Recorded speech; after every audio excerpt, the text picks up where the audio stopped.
projet remonte à peu près à 2 années et demie. Il est né d'un appel du délégué à l'appui au secteur protégé d'Air France, Daniel Merlin pour ne pas le nommer, qui nous a demandé s'il y avait une éventualité pour mettre en place et remplacer en fait le service courrier du siège d'Air France. Nous travaillons avec des personnes qui sont en handicap psychique et ces personnes ont effectivement une grande potentialité. On a d'ailleurs commencé par mettre en place un mois d'essai où les gens ont travaillé et ont appris une partie de leur travail en étant directement sur place et en étant au contact de ces personnes, des personnes d'Air France, du siège.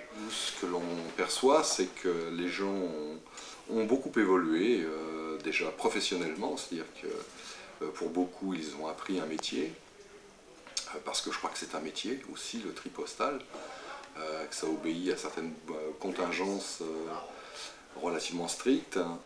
Alors ici, à ce poste, on saisit dans le système Gaëtan le plan d'acheminement que l'on a pour envoyer tous les sacs à chaque destination.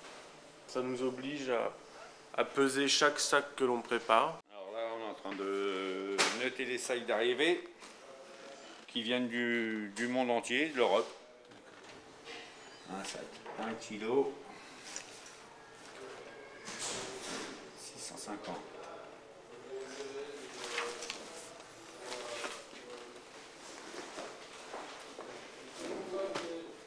Ce que ça leur a aussi permis, c'est de pouvoir prendre pour certains des responsabilités, de se sentir à l'aise, de pouvoir dialoguer et d'avoir une grande solidarité au travail.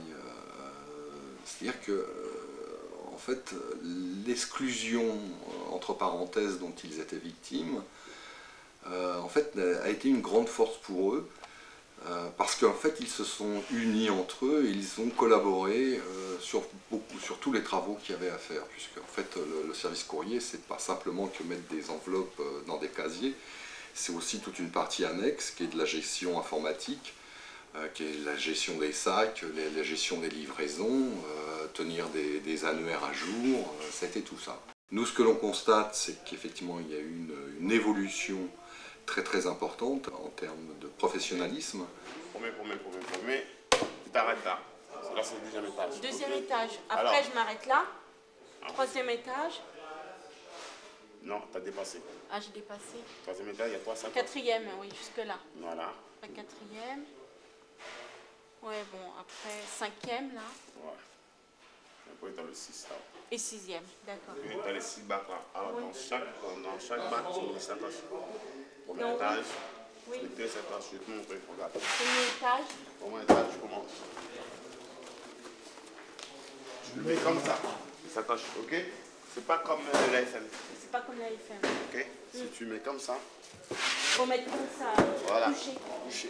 Les travailleurs sont efficaces, ils se sont bien adaptés à notre activité courrier-service au sein de l'entreprise Air France. On savait très bien qu'avec les travailleurs, il fallait les accompagner, c'est ce que nous avons fait au niveau des activités qui leur ont été confiées. Alexandre, par exemple, qui était quelqu'un quand il est arrivé chez nous, ne pouvait prendre aucune responsabilité. C'est-à-dire dès l'instant où il se met en situation de responsabilité, ça l'angoissait tellement qu'il était incapable d'assumer quelconque responsabilité. C'est une personne qui maintenant, en 2 ans, en fait, est devenue pratiquement responsable du site, avec qui nous travaillons et avec qui nous avons entière confiance. Là, je tape chaque destination, voir si le vol qu'on a prévu opère. Et s'il est annulé, il faut agir en fonction.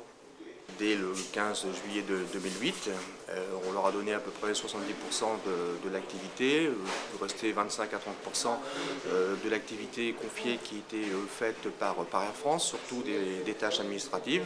Et depuis 2 mois, bon, toutes ces tâches ont été reprises par les travailleurs de l'ESAT. Ce travail est très intéressant. Il est valorisant pour les travailleurs et surtout pour les travailleurs. Depuis que je travaille, jamais été aussi autonome et pouvoir gérer, pouvoir former des gens. Là, ça y est, ça tourne, quoi. Ils sont remarquables. Il faut que tout le monde en prenne de la graine. Tout le monde y gagne.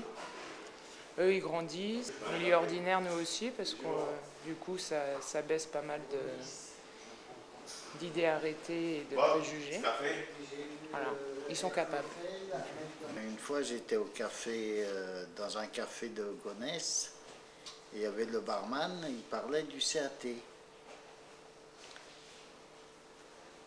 Et il s'étonnait qu'au CAT, on nettoyait des voitures. On lavait des voitures, on nettoyait l'intérieur, à l'aspirateur, tout ça.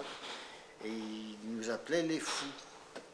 Et il disait, oui, les fous, ils nettoient les voitures et ils le font bien, et ceci, cela, et les fous ceci, les fous cela. Ça m'avait fait rire.